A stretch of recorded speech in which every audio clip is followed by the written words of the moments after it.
गाने लगेंगी और वो उसी पानी में डूब जाएंगी और साथ साथ वो नाविक भी उसी पानी में डूब जाते हैं। लेकिन जिस नाविक को विश्वास है कि नहीं, ये मैं अपनी नाव में रह के मैं अपनी मेरे के अंदर जो नाव चलाने की कला है उसमें मैं सक्षम हूँ, तो वही नाविक जो है उस भंवर से भी और तेज पानी की वेग से भी अपनी नाव को बाहर निकालेगा।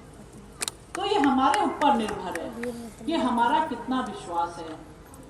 हमारा कितना ज्ञान के प्रति, गुरु महाराज के प्रति कितना विश्वास है। और हम जब हमारा मन अडिक्ट नहीं होता, हमारा मन डामाडोल नहीं होता, हमारा मन भटकता नहीं है, तो हम अपनी इस जीवन की राह को जो है हम अच्छी तरह से निभा पाते हैं। इस संसार में चलते हुए, इस संसार में रहते हुए नाना प्रकार की जो है बुराइयां भी, नाना प्रकार की कुरीतियां भी, नाना प्रकार के लोभ, नाना प्रकार के माया, नाना प्रकार के मोह, सब ये चीजें हमें आकर्षित करती हैं। लेकिन अगर हमारा अडिग विश्वास है तो ये सारी चीजें हमारे मन को जो है विचलित नहीं कर पाती, हमारा मन डावाडोल नहीं हो पाता, हम व्याकुल नहीं हो पाते। लेकिन अगर हमारा मन इन सब चीजों पे और आकर्षित हो गया, हम थोड़े से लोभ के कारण, थोड़े से मोह के कारण, थोड़े से माया के कारण, थोड़े से धन के कारण हमारा मन जब चित्त जो है डगमगाने लगता है, तो फिर हम अब इस जो भव सागर को हम पार नहीं कर पाते और हम इसी दलदल में डूब के यहीं पे हमारा जीवन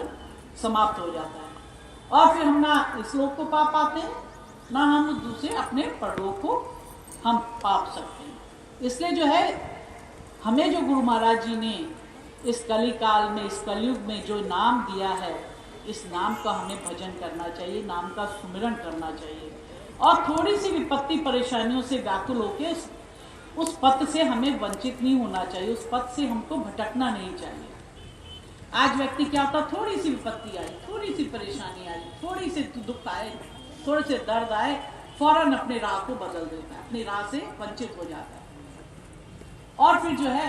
लेकिन वो जो सच्चा ज्ञानी वो है जो संसार में कितनी भी विपत्तियां आए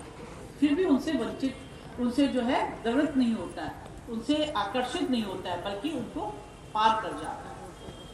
हम लोग तो एक साधारण से जीव हैं। अगर हम महान पुरुषों को देखें, चाहे भगवान राम के जीवन को देखें, भगवान कृष्ण के जीवन को देखें, भगवान बुद्ध के जीवन को देखें, किस महान व्यक्ति के जीवन को अगर हम देखें,